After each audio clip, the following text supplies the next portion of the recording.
Барлықтарыңызға сәлем, қалдарыңыз қалай? Менің каналыма қош келдіңіздер. Подписаться етуді ұмытпаңыздар.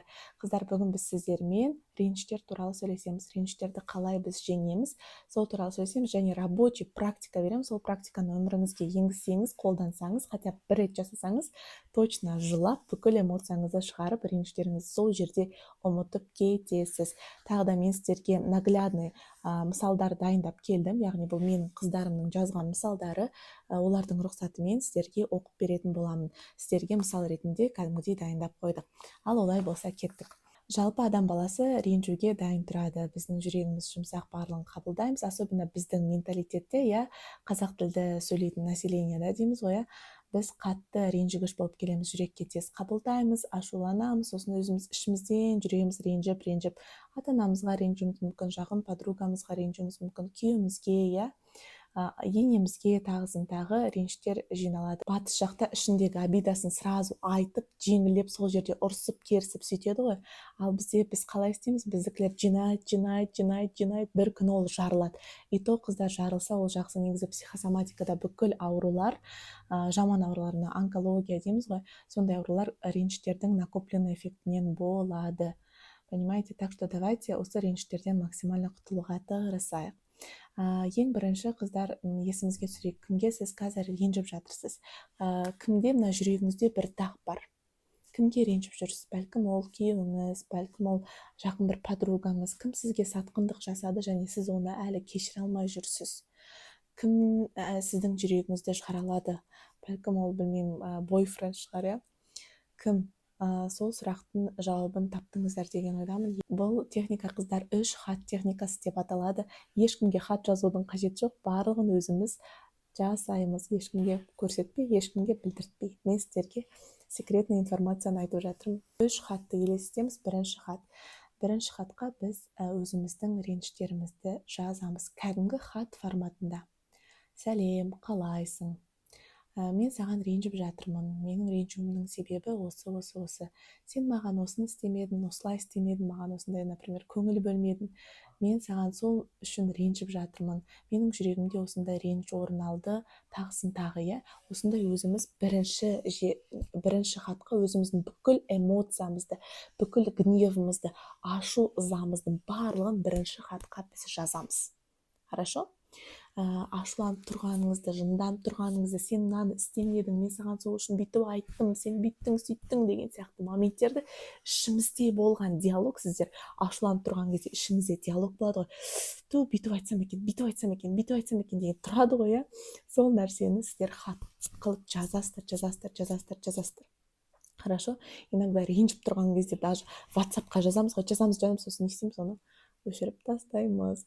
Давайте жазамыз, хат ретінде қалам ручканы алып, прям өзіміздің ренішімізді, сен бүйткенде сөйттің, сен бүйтпегенде бүйттің, мен сенің мынандай нәрсені күттім, былай, бүкіл реніштерімізді жазамыз. Бұл сіздердің бірінші хаттарыңыз. Енді, қыздар, екінші хат намного қызығырақ. Яғни сіз өзіңізге мына жазған хатыңызға жауап жазасыз. Сіз өзіңізге жауап бермейсіз, ал типам сізге сол сіз ренжіген адам сізге жауап бергендей жазасыз. Түсіндіре алдым ба? Например, сіз күйеуіңізге жаздыңыз, бірінші хатта мен саған ренжідім, осылай. Екінші хатта күйеуіңіз сізге жауап береді. Оның жауабын жазасыздар. Бұл кезде біз сол біз ренжіп жүрген адамның халіне кіруге тырысамыз. Былайша айтқанда, біз оны ақтауға тырысамыз. Әрбір адам қателеседі, любой адам қателесуге мүмкіндік бар, біз соны ақтап алуға тырысамыз. Хорошо? Қызық па? Думаю, өте қызық болады. И сол кезде сіздер ішіңіздегі мынау ашу, ыза деген жаздыңыз. И ана жерде сіз оған жауап берген кезде, сіз ақырындап ашу ызаңызды бірінші хаттағыны басасыз. Себебі сіз ғана сізге керек сөздерді білесіз. Сізге қалай жауап беру керек екенін сіз ғана білесіз. Окей? Думаю, барлығы түсінікті. И соңында үшінші хат завершающий хат. Сіз оған жауап бересіз, қайтадан жауап бересіз. Біз диалог құрамыз ғой, мына жақтан біз сообщение жібердік, ол сообщение, и енді соңында біз жауап береміз. Біз соңында уже мына жақта кәдімгідей өкініш, сондай бір сезімдер, кешірші деген нәрсе болған кезде, жоқ, мен сені кешірмеймін деген жауап бермейсіздер ғой сіз. Я надеюсь. Сіздер мына жерде жауап бересіздер уже сабырлықпен, қабылдаумен, жүрекпен, понимаете? И түсінікті болу үшін мен осы практиканы жасаған менің қыздарымнан сұрадым, олар маған жіберді, мен распечатать етіп алдым, и соны сіздерге оқығым келіп тұр. Ең бірінші әйелінің күйеуіне хаты екен, бірінші хат.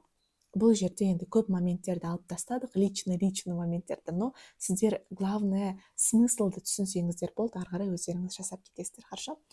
Бірінші хат. Әйелдің күйеуіне хаты ғой енді. Саған бір нәрсені көптен бері айтқым келіп жүр, бірақ айтуға батылым жетпеді. Сол себепті бұл хатты жазып отырмын. Кейде сен мені мүлдем түсінбейтін сияқтысың. Кейде сенің сөздерің мен әрекеттерің менің жүрегімді қатты ауыртады.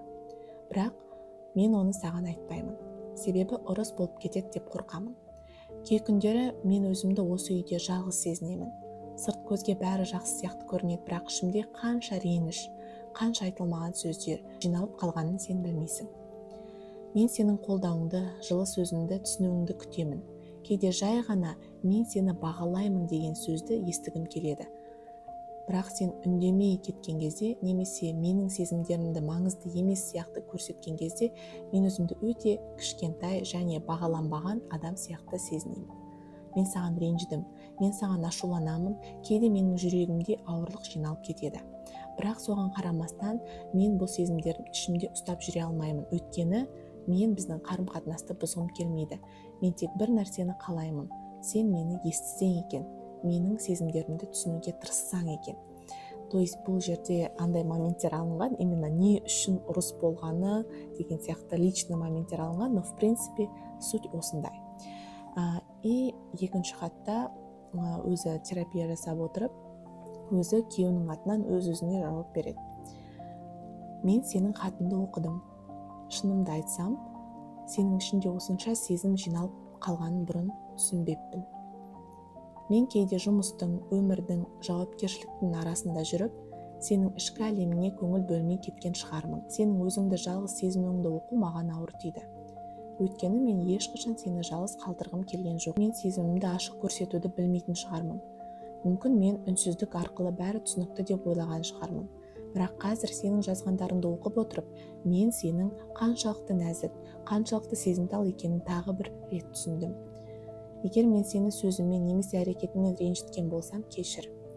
Бұл менің сені бағаламайтынымды білдірмейді. Кейде біз ең жақын адамдарымыздың сезімдерін байқамай қаламыз. Бірақ бұл олар біз үшін маңызды емес деген сөз емес. Деп өзі жауап беріпті. Конечно, ішінде личный моменттерін біз сызып тастадық. Но примерно сіздерге түсінікті деп ойлаймын. Және үшінші хат, әйелдің жауабы закрепим, закрепим эффект. Сенің жауабыңды жазып отырып, мен өзімді әлдеқайда тыныш сезіне бастадым. Мен көп ренжідім. Кейбір сәттерде өзімді жалғыз сезіндім. Кейде ішімде ауыр сөздер жиналып қалды. Бірақ мен бір нәрсені түсіндім. Бұл ренішті өмір бойы жүрегімде сақтап жүру мүмкін емес. Мен өзімді жеңіл сезініп қалдым. Мен жүрегімде тыныштық болғанын қалаймын. Сенің біз үшін еңбектеніп жатқаныңды мен түсінемін. Мен де, сен де мінсіз адамдар емеспіз. Біз кейде қателесеміз, кейде бір-бірімізді түсінбей қаламыз. Сен де менің кемшіліктерімді білетін шығарсың. Мен де сенен кешірім сұраймын. Бұл хаттарды жазу арқылы мен өз жүрегімді жеңілдетіп және ішімдегі ауыр сезімдерді азайып жатқанын сезіп отырмын, дейді. Вот, қыздар, осындай жауаптар. Конечно, личный моменттер алынды, бұл жерде айтылған жоқ, Енді екінші мысалды қарастырайық. Бұл жерде қыздың анасына деген реніші. Бірінші хат. Анашым, бұл хатты жазу мен үшін оңай емес. Өйткені мен сізді өте жақсы көремін. Бірақ жүрегімде көп жылдан бері жиналып қалған сезімдер бар екенін түсіндім. Кейде сіз мені басқа адамдармен салыстырған кезде менің жүрегім қатты ауырады. Мүмкін сіз оны жай ғана мотивация ретінде айтатын шығарсыз, бірақ мен оны басқаша қабылдаймын. Сол кезде мен өзімді жеткіліксіз адам сияқты сезінемін. Менің жасаған нәрселерім, жетістіктерім сіз үшін маңызды емес сияқты көрінеді.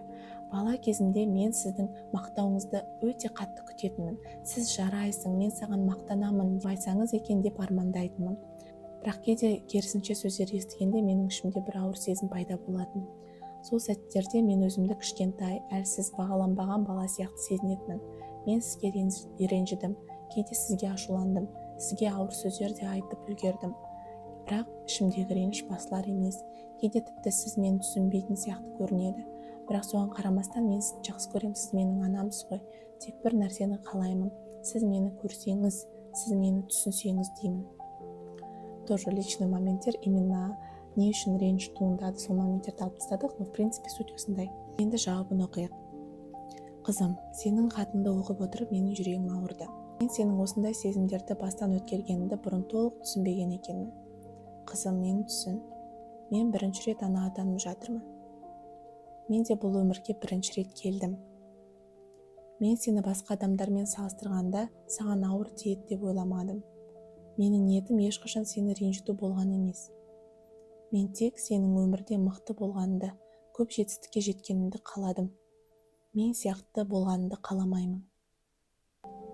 Бірақ кейде ата-аналар өз сөздерін бала жүрегіне қалай әсер ететінін байқамай қалады. Мені кешір. Егер менің сөздерім саған ауыр тиетін болса, мен оған қатты өкініш білдіремін. Сен мен үшін әрқашан ерекше қызсың. Ботақаным, жаным, құлыным. Сенің бар болғанына рахмет. Мен сені қатты жақсы көремін.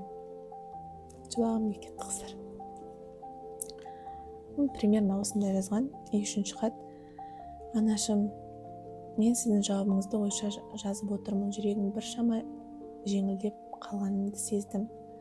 Я, бала кезімде кейбір сөздер мен үшін ауыр болды. Сол себепті мен ұзақ уақыт реніш сақтап жүрдім.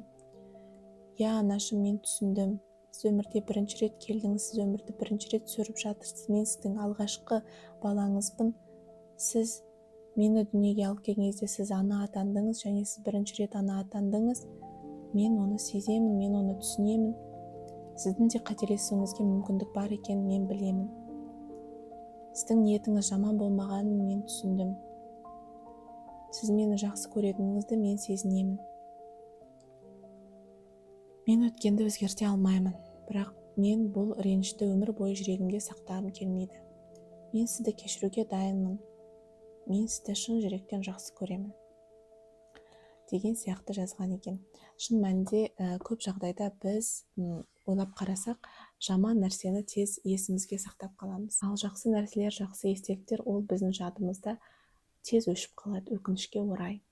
Так что осы хаттарды жазып отырғанда, сіз ренжіген адам сізге қандай жақсылықтарды істеп еді, сонда есіңізге түсірсеңіз, бұл терапия сіздерге өте пайдалы, жақсы болады деген ойдамын. Сол арқылы сіз жүрегіңізді тынышталдырасыз, сол арқылы сіз ренішіңізді басасыз, сол арқылы сіз өзіңіздің жүрегіңізді жұмсартасыз, жүрегіңізді ашасыз, кең пейілді адам боласыз. Түрде бұл терапияны жасап болғаннан кейін комментарийға жазыңыздар өздеріңіздің әсерлеріңізді, мен күтемін. Менің Инстаграм, Телеграм каналдарыма тіркеліп кетіңіздер. Мен сіздердің барлықтарыңызды жақсы көремін. Сіздермен бірге болған Диляра Ринатқызы. Всем пока.